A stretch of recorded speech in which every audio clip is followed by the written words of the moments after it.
नमस्कार विद्यार्थी मित्रांनो, तुम्हा सर्वांचं मिस्टर प्रोफेसर या यूट्यूब चॅनलवर मी स्वागत करतो. ओके, म्हणजे जो काय आपला लास्ट जो लेक्चर होता रोटेशनल डायनामिक्स लेक्चर नंबर 30, या लेक्चरमध्ये आपण काय शिकलो?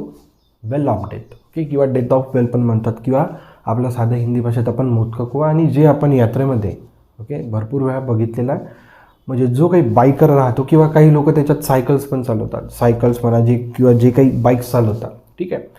मग त्यांचा जो काही कॉन्सेप्ट राहतो ते का बरं स्वतःला कसे का बॅलन्स करू शकत आहे, ओके, त्याचा मागचं बिहाइंड रिझन काय आहे. ओके, मग आपण एक रोटार नावाचा कॉन्सेप्ट शिकलो होतो, की रोटारमध्ये काय होतं, जसं मोदका कुवामध्ये काय होतं, तो जो पूर्ण ढाचा राहतो तो स्टेबल राहतो आणि बायकर फिरत असतो. रोटारमध्ये काय होतं की जो काही रोटार राहतो तोच फिरायला लागतो, अँग्युलर वेलॉसिटी ओमेगा. आणि मग त्या रोटारची आपण अँग्युलर वेलॉसिटी पण फाइंड आउट केली होती, येतं लक्षात, ठीक आहे. बघा आता त्याच रोटारच्या कन्सेप्टवर, ओके, रोटारच्या कन्सेप्टवर 2 क्वेश्चन्स विचारलेले आहे. बघा, पहिला क्वेश्चन तो अतिशय स्ट्रेट फॉरवर्ड आहे. फक्त आपल्याला त्यांनी त्या रोटारची अँग्युलर वेलॉसिटी विचारलं आहे. आपल्याला अँग्युलर वेलॉसिटीचा फॉर्म्युला माहिती आहे, omega equals to square root of G upon mu R. हा तर डायरेक्ट फॉर्म्युला आपण क्लिक करू शकतो, परंतु आपण सॉल्व्ह करण्याचा प्रयत्न केला पाहिजे. म्हणजे हा डायरेक्ट त्यांनी कॉन्सेप्टचाच क्वेश्चन विचारला. बघा, अतिशय easy. A motorcyclist rides in a horizontal circle along the inner wall of a cylindrical chamber of a radius R. ठीक आहे, जो काही सिलेंड्रिकल चेंबर आहे त्या सिलेंड्रिकल चेंबरची जी काही रेडियस आहे त्या सिलेंड्रिकल चेंबरची रेडियस किती आहे? हो, आर. ठीक आहे. If the coefficient of friction between the tyres and the wall is, जो काही सिलेंड्रिकल चेंबर आहे त्या या सरफेसचा आणि जे काही बायकर आहे चालला, जो काही मोटरसायकल्सचा त्याच्या टायर्सचा जो काही कोइफिशियंट ऑफ फ्रिक्शन आहे तो किती दिलेला आहे? Mu. The minimum angular speed to prevent him from sliding down. Okay, म्हणजे तो खाली नाही पडला पाहिजे, याच्यासाठी त्याची अँग्युलर वेलॉसिटी का राहिली पाहिजे. ओके, बघा, जसा की समजा हा जर आपण मोटरसायकलिस्ट जर कन्सिडर केला तर याला डाऊनवर्ड डायरेक्शन याच्यावर कोणता फोर्स लागतो? एनजी. अपवर्ड डायरेक्शनने कोणता फोर्स लागतो? Frictional force. ठीक आहे. जो काही मोटरसायकलिस्ट राहतो तो असा राहतो, ठीक आहे. त्याच्यामुळे त्याच्यावर जो काही नॉर्मल रिॲक्टिंग फोर्स लागतो, नॉर्मल रिॲक्टिंग फोर्स इथं कशाची ड्युटी करताय? सेंट्रिपिटल फोर्सची. कशाची ड्युटी करताय? Centripetal force. तर त्या आपल्याला मोटरसायकलिस्ट जो होता त्याची आपल्याला काय काढायची? Angular velocity. एक कंडिशन बघा, लक्षात ठेवा. मी तुम्हाला कॉन्सेप्टमध्ये डेरिव्हेशन डिराईव्ह करत असताना एक तो कॉन्सेप्ट शिकवला की जो काही फ्रिक्शनल फोर्स राहतो हा फ्रिक्शनल फोर्स या एम जीपेक्षा ऑलवेज जास्त पाहिजे. याच्या एवढा काय म्हटलं मी? Frictional force should be greater or equals to M G. M जीपेक्षा तर ऑलवेज तो मोठा राहणं सर्वात चांगला राहतो, जेणेकरून तो स्किड नाही होणार, खाली पडणार नाही. याच्या लक्षात, त्याच म्हणजे तोच एक कॉन्सेप्ट आहे, तीच एक कंडिशन आहे. याच्या लक्षात, त्याच एका कंडिशनवर आपण काय करू शकतो? याचा जो काही फॉर्म्युला अँग्युलर वेलॉसिटीचा तो इझिली फाइंड आउट करू शकतो. तीच एक कंडिशन महत्त्वाची आहे की frictional force greater or equals to काय पाहिजे? हो, एम जी. बस या काय कंडिशनवर तर आपण सगळ्या गोष्टी तिथं फाइंड आउट केल्यात आणि इथंही आपण त्या सगळ्या गोष्टी इझिली फाइंड आउट करू शकतो. बस एक कंडिशन लक्षात ठेवा. ओके, आणि जो काही फ्रिक्शनल फोर्स राहतो, फ्रिक्शनल फोर्स आम्ही मागे फॉर्म्युला शिकवला, mu into N, where mu is the coefficient of friction and N is the nothing but the normal reacting force. मग फ्रिक्शनल फोर्सच्या ऐवजी आपण काय ठेवायचं? Mu into N greater or equals to काय लिहू शकतो आपण? M G. हे अतिशय महत्त्वाचं. म्हणजे हा जो काही इक्वेशन आहे याला इक्वेशन ए म्हणूया.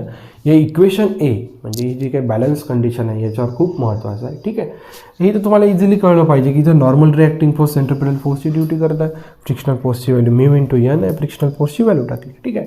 आता नॉर्मल रिॲक्टिंग फोर्स कशाची ड्युटी करत आहे? Centripetal force. सेंट्रिपिटल फोर्सचा फॉर्म्युला आहे किती आहे?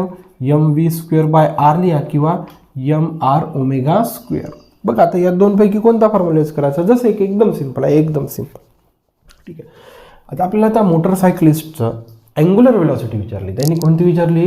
म्हणजे द मिनिमम अँग्युलर स्पीड. त्यांनी काय विचारलं आपल्याला? The minimum angular speed. जर लिनियर स्पीड विचारली असती तर हा फॉर्म्युला यूज केला असता. मग आता आपल्याला कोणती विचारत आहे? अँग्युलर स्पीड, म्हणून हा फॉर्म्युला यूज करतो, हा फॉर्म्युला यूज करत नाही. हे लक्षात आलं पाहिजे. हे झालं का? समजा त्यांनी क्वेश्चनमध्ये समजा म्हटलं असतं लिनियर स्पीड फाइंड आउट करा, मग मी आपण हा फॉर्म्युला यूज नाही केला असता, मग आपल्याला हा फॉर्म्युला यूज करायला लागला असता. म्हणजे normal reacting force obviously frictional फोर्सला काय करत आहे? म्हणजे फ्रिक्शनल फोर्सची ड्युटी तर नॉर्मल रिॲक्टिंग फोर्स करत आहे, पण फ्रिक्शनल फोर्समध्ये कोणता फॉर्म्युला घ्यायचा हे तुमच्या डोक्यात आलं पाहिजे. का गिवन डाटा आपल्याला काय विचारत आहे? ठीक आहे. बघा, मग normal reacting force N equals to काय लिहू शकतो मी? M R omega square. ठीक आहे. मग इथं नॉर्मल रिॲक्टिंग फोर्सच्या ऐवजी म्यू इंटू एनच्या ठिकाणी काय लिहू? M R omega square. ठीक आहे. आता ग्रेटर ऑर इक्वल्स टू आहे, एक तर ग्रेटर घे, अदरवाईज काय घे, इक्वल्स टू घे. मी इक्वल्स टू घेतो एम जी.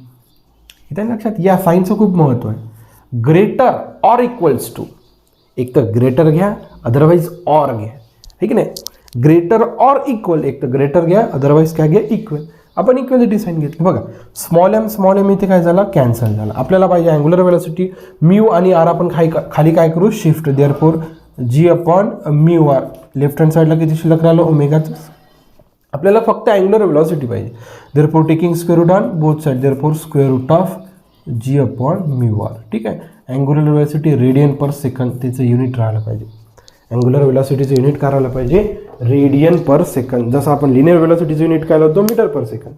तर अँग्युलर वेलोसिटीचं युनिट आपण काय लिहिलं पाहिजे, रेडियन पर सेकंद. येतं लक्षात. बघा अशा पद्धतीने जर आपण सॉल्व्ह करण्याचा प्रयत्न केला तर त्या मोटरसायकलिस्टची आपण angular velocity easily find out करू शकतो.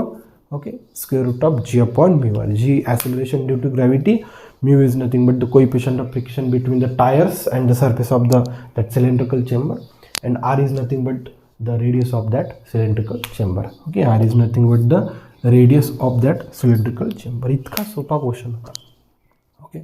डेथ ऑफ वेलचाच कॉन्सेप्ट आहे पूर्ण. म्हणजे हा कॉन्सेप्ट मी मागे तुम्हाला अतिशय व्यवस्थितपणे सांगितलं. त्या कॉन्सेप्टचाच फॉर्म्युला त्यांनी विचारला. या क्वेश्चनमध्ये काय काम केलं त्यांनी, कॉन्सेप्टचाच फॉर्म्युला विचारला. जर हा फॉर्म्युला जर तुम्हाला जर कधी कधी काय होते, आपण नंबर ऑफ फॉर्म्युलेज लक्षात नाही ठेवू शकत. नंबर ऑफ फॉर्म्युलेज लक्षात नाही ठेवू शकत. मग तुम्हाला हा कॉन्सेप्ट क्लिअर अंडरस्टँड पाहिजे.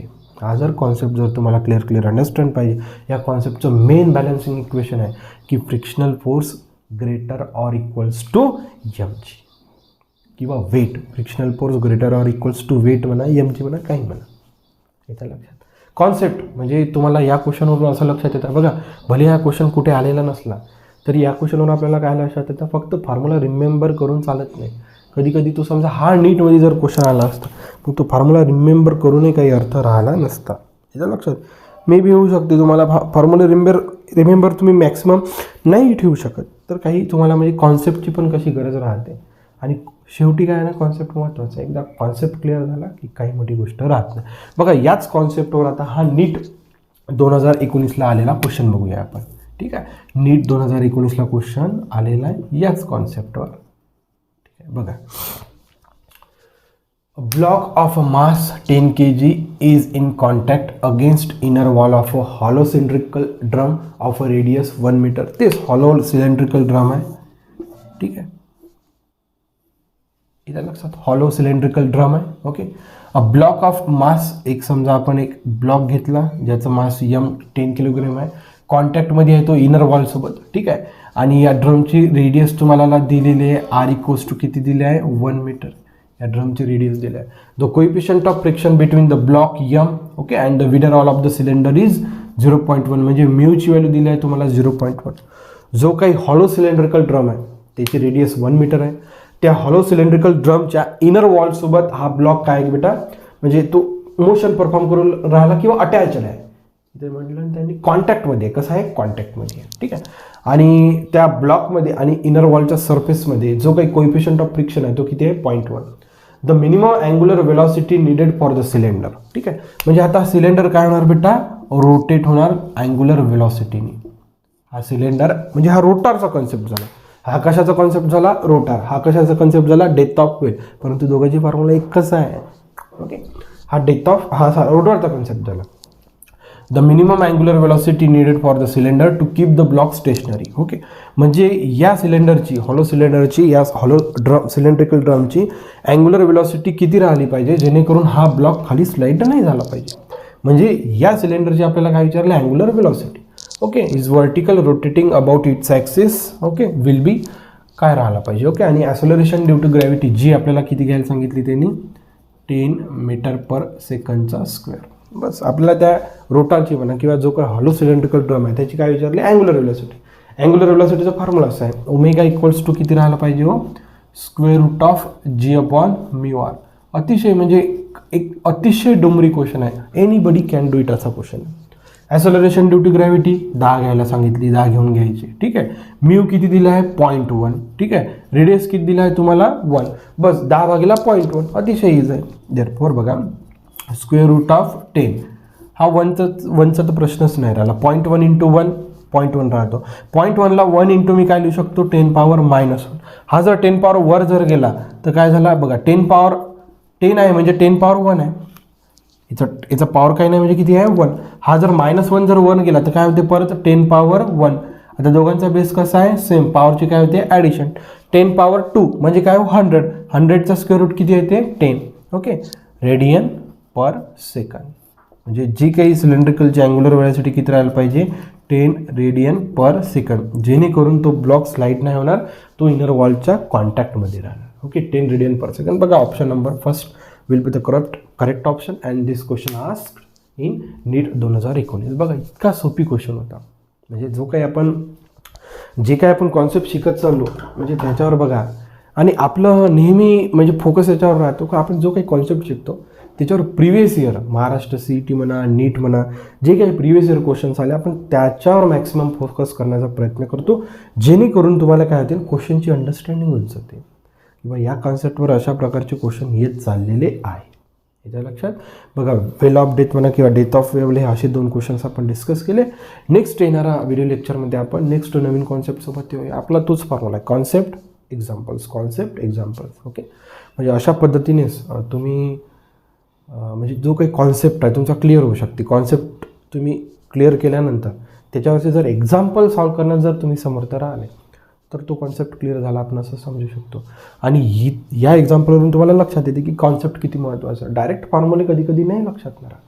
मग तुम्हाला तो कॉन्सेप्ट खूप अंडरस्टँडिंग राहिली पाहिजे त्या कॉन्सेप्टची. म्हणजे त्या कॉन्सेप्टची काय कंडिशन्स आहेत, त्या काय कंडिशन्सवरून आपण कसे फॉर्म्युले डेव्हलप करत चाललो आहे हा त्याचा एक्झाम्पल आहे. भले हा क्वेश्चन आलेला नाही कधी पण हा याचं महत्त्व ते आहे. येतं लक्षात. बघा आपण येणाऱ्या लेक्चरमध्ये लवकरच भेटूया. So thank you for watching. See in the next video.